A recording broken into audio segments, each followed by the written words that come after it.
দেখো দেখো দেখো, ভাঙবে তবু মচকাবে না। আচ্ছা ঠিক আছে বাহা, এবার একটা কথা বলো তো, আমাদের ভাইয়া ঠিক কখন তোমায় জানালো যে সে দিল্লি যাচ্ছে না? যাক, দেখেও ভালো লাগলো। বা আমাদের লজ্জা পেতে জানে। ইস, তোরা বেচারিকে আর লজ্জা দিস না রে, খুব লজ্জা পেয়ে গেছে। আমরা বরং এখন বাড়ির সবথেকে ছোট লাজুক সদস্যকে ছেড়ে বাড়ির সবথেকে বড় লাজুক সদস্যকেই ধরি। এই ছোট, আমি মারবো কিন্তু। এই ছোটগুলোর সঙ্গে থেকে থেকে তুইও খুব হয়ে উঠেছিস না? শোনো, ওই তো কথাটা বলি, যা যা গোপন কথা আনছে না সব এখনই সিরাটা ফেলো। বাঘ মামা তো ঘরতেই আনছে, লিমিট হইলে সকল কিছু একেবারে লিখে 15টা করে দিবে। এইটা কিন্তু বাহা একদম ঠিক কথা বলেছে। তোমরা এই যে কালকের জন্য এত প্ল্যান প্রোগ্রাম সব করছো, যদি অর্চিবাবু জানতে পারে, সঙ্গে সঙ্গে ভুরু তুলে বলবে এসব ছেলে মানুষের কি মানে। সত্যি মেজ কেমন? আচ্ছা আমাকে একটা কথা বলো তো, তোমার আর মেজমনির এইরকম একটা ছেলে কি করে হলো?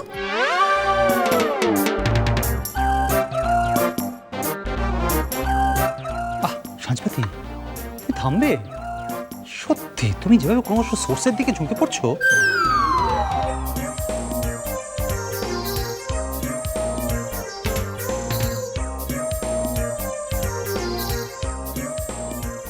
আসলে আসলে আমাদের বাড়িতে কে ছোট কে বড়, কাকে কোনটা বলা যায় কোনটা বলা উচিত না, আমার না সব কিরম গুলিয়ে যায়। মুখে ভুল না রে, কালকে কি আনছে? হ্যাঁ বলতে তো হবেই, আমাদের বাড়ির মস্তান না, এই বাড়ির সকল অগতির গতি। যেখানে যা আটকাবে একবার ওর কানে তুলে দাও, একেবারে কেল্লা ফতে। বুঝলে বাহা, কাল আমাদের বাড়িতে একটা বিশেষ দিন। কি আনছে রে? ও তো কিছুই জানিকলা। তোর আবার ওকে বলছিস? ও জানলে তো সারা পৃথিবী জানতে আর বাকি থাকবে না। ভুল না রে, মুখে ভুল ভুল। আমি জানি। কি রে? শোন, আমি তোকে বলছি, কাল তো মায়ের জন্মদিন, এখানে বোধহয় ঠিক সেটা নিয়ে আলোচনা হচ্ছিল, জানিস তো? তাই? নিজমা কি বলছে রে? ঠিকই বলছে, কাল 60 বছর হবে। ও তাই লাগে? তাহলে কাল কি হবে? কাল কি হবে সেটা তো বলতে পারবো না, সেটা তো সবাই মিলে আমরা ঠিক করব। অন্যান্যবার যেটা হয় সেটা আমি তোকে বলছি। কি হয় বলতো, প্রতি বছর দাদা আর দিদি ভাই সকাল সকাল ঘুম থেকে উঠে মন্দিরে চলে যায় পুজো দিতে, অবশ্যই একটি নতুন কাপড় পরে। সেই কাপড় দাদা আবার চুপি চুপি কিনে নিয়ে আসে নিজের হাতে। লুকাইন লুকাইলে আসে? লুকায় লুকায়। আর তারপরে কি হয়? পরে আর কি, ওই ফেরার পথে এক বাক্স মিষ্টি, বাস। বাস ফিন গেল? তাছাড়া আবার কি জানিস না তোর বাবুকে যেমন কিপটে? আহা গো, তুমি কি বলছো? তুমি লিজে কি আনছো? এই তো মুখের ওপর মক্ষণ জবাব, এই না হলে বাবা। আচ্ছা শোন না বড় দাদা বাবু, মোরা সকলে মিলে কালকের দিনটা না বিশাল বড় করে পালনটা করব। এতক্ষণ আমরা এই আলোচনাটাই করছিলাম। জেঠিমণি,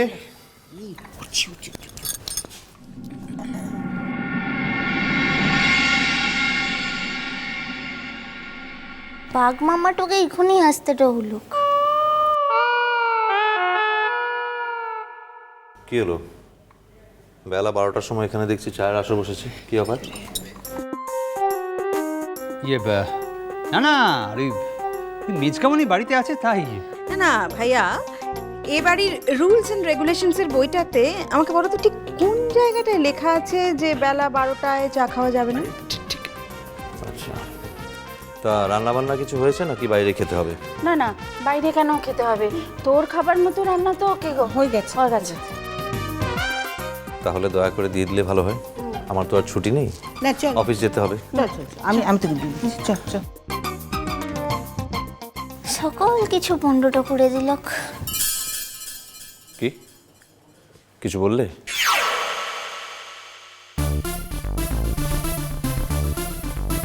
লালা কিচ্ছু বলিলাই তো। আচ্ছা, জেঠুমণি কোথায়? জেঠুমণিকে দেখছি না যে। আরে তাই তো, আরে বাবা সেই যে ইলেকট্রিকের বিল দিতে যাচ্ছি বলে বেরোলো, 10টার সময় গেল, এখনো তো ফেরার নামগন্ধ নেই। তুই তো জেঠুমণি বিল দিতে গেছে? আমি একটা কথা বুঝতে পারি না, বাড়িতে এতগুলো লোক, তা সত্ত্বেও জেঠুমণিকে লাইনে দাঁড়িয়ে বিল দিতে হবে কেন? তোমরা না করতে পারো না? জেঠুমণি বয়স কি দিন দিন কমছে? কি মনে হয় তোমাদের? আরে বাবা, সকাল থেকে এই নিয়ে একপ্রস্ত হয়ে গেল না। আমি বললাম, বাবু বলল, সাজবাতি বলল, কারো কোনো কথা কানে গেলে তো? তার নাকি ওখানে গেলে লোকের সঙ্গে দেখা সাক্ষাৎ হয়, কথাবার্তা হয়, তার মন ভালো লাগে। জেঠিমণি, তুমি কি করছিলে? তুমি বারণ করতে পারো না? সেই তো দিদি ভাই, তুমিও তো দেখি কিছু বললে না, কেন বললে না গো? ও মা, সবাই তো বারণ করলো, তো শুনলো নাকি? আমি বললে শুনবে? কি যে বলিস না তুই। ও মা, প্রতিবাদ তো বাবা এই নিয়ে চেঁচিয়ে বাড়ি মাথায় করে দাও। দাদা ভাই শোনে না বলে তুমি কি চুপ করে থাকো নাকি গো? আর যেন ভবিষ্যতে কোনোদিনও না শুনি যে জেঠুমণিকে বিল দিতে পাঠানো হয়েছে। আর বাবা তো গেছেও কখন, তাই না?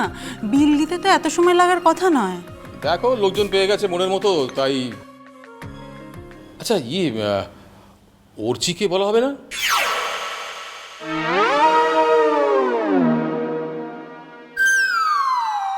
কি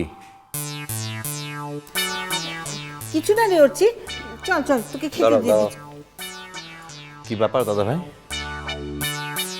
হ্যাঁ, ওই না কিছু না, কাল মায়ের জন্মদিন তো, 60 বছর হচ্ছে এবার, তাই ভাবছিলাম সবাই মিলে বাড়া চীনের রেস্তোরাঁয় গিয়ে লাঞ্চের আয়োজন করলে কেমন হয়। তোমরাও পারো, সব কিছুতেই ঢাক ঢোল না পেটালে নয় তোমাদের। এই শোনো, এখন তো ঢাক ঢোল পেটাচ্ছি, তোমার বেলায় না কাঁসর ঘন্টা পেটাবো, দরকার হলে কারা না কারাও বাজাবো, বুঝলে?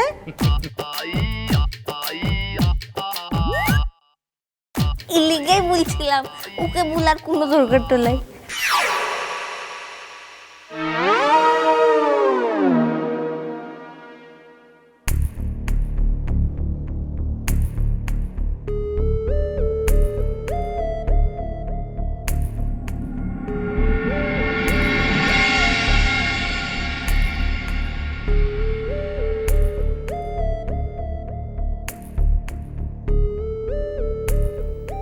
এই যে বাবা, তুমি আবার সেই জোর করে বিল দিতে গেলে। বাইরে এত রোদ, একটা ছাতা পর্যন্ত নাওনি। জায়গায় জায়গায় তুমি যাও, ওপরে নিজের ঘরে গিয়ে একটু ঠান্ডা হয়ে নিচে নাও, যাও।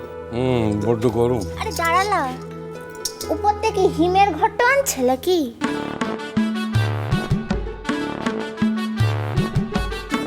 এখানটাই বসো কিনে। ছাড়। লালা ছাড়াছাড়িরও হবে খেলা। তারপরে মুদিকে সকলকে তো কাল চীনা হোটেলটাতে খাওয়া আনতে নিয়ে যেতে হবে খেলা।